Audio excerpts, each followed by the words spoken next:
So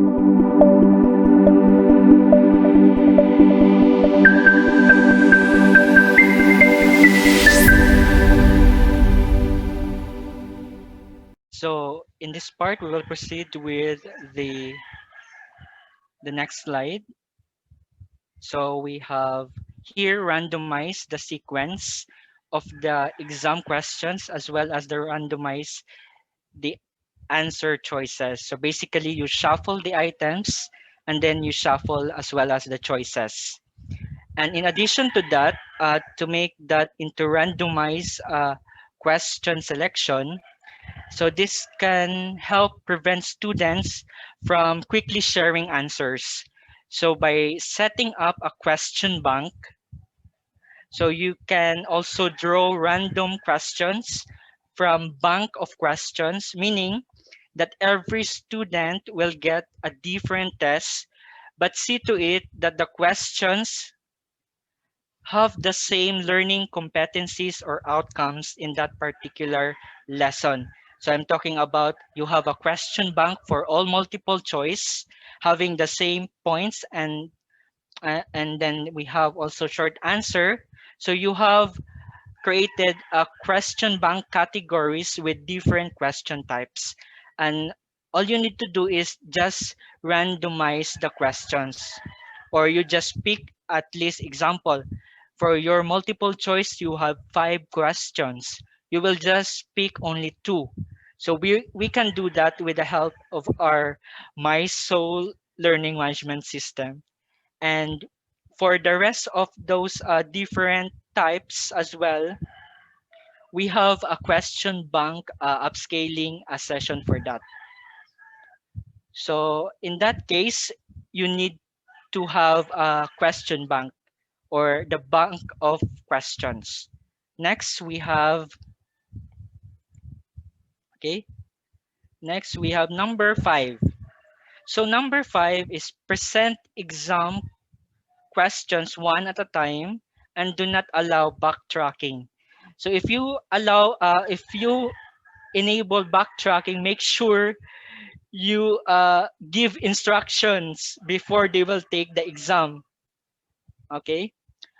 In that case, backtracking means you cannot permit to go uh, to the you will not have the permission to go back to the question.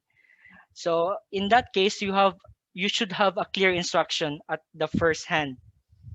So in this case, uh, if your exam is approximately 1 hour, you can chop it down, or you can have that into 2 parts. For instance, you have that in 30 minutes for the first part, and then proceed. You can have a 5 minute or 15 minutes break, and then proceed with the second part. Okay, so that is number 5. Number 6, okay, schedule the exam to be taken at a set time rather than being open for 24 or 48-hour window. So you need to have a fixed schedule for the exam, okay, and a timer. Next slide. Okay, what you see on the screen are what we called, uh, next slide. So this pertains to the remote proctoring. Remote proctoring, so what does it mean? So these are some best practices of the Department of Education, or some other method of this one. So I'm talking about uh, in Sliman University, some of our departments use this one. This is remote proctoring. So they will instruct the student to use 2 devices as a requirement in order to take the exam or online activity. So one for exam proper, like desktop or laptop, and the other for video con monitoring. You can use Zoom or Meet, like external camera and cell phone needed as device. So place it at backside facing yourself, and computer monitor that is clearly seen by your instructor. So you can do it by batches with a fixed time schedule. So that is some of the practices for remote proctoring. And in that case, we also have a safe exam browser for this part. So we have an upscaling tool for that to reduce online cheating with the help of safe exam browser. Next slide. Okay. So number 8, so we have to monitor, okay, we have to monitor the student logs. So basically in here, so in our MySoul learning management system, we have a portion there that says reports, and then you can click the live logs.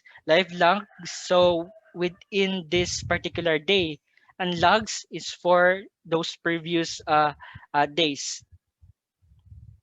So we can monitor that one, but make sure they are all logged in MySoul platform. We cannot monitor outside or other third-party application. Okay, and then you can see also next slide. You can see also these are some student logs. You can see the quiz attempt viewed and then start the attempt and then completion the attempt, and you can see the IP address or the MAC address of that particular device. You can also see in that case if he or she submitted your quiz or online activities in the form of quiz or assignment. So you can also track the changes of that particular student. And lastly, so in this part, as Dr. Dave said, that you can incorporate, this is very important, biblical passages from the Bible, and then you can have a quote. So for instance, I use like, God is watching you. So basically, that is a statement uh, in while they are taking the exam, they can see also that particular quote below and then above. In this part, this pertains in on to reduce online cheating in online courses.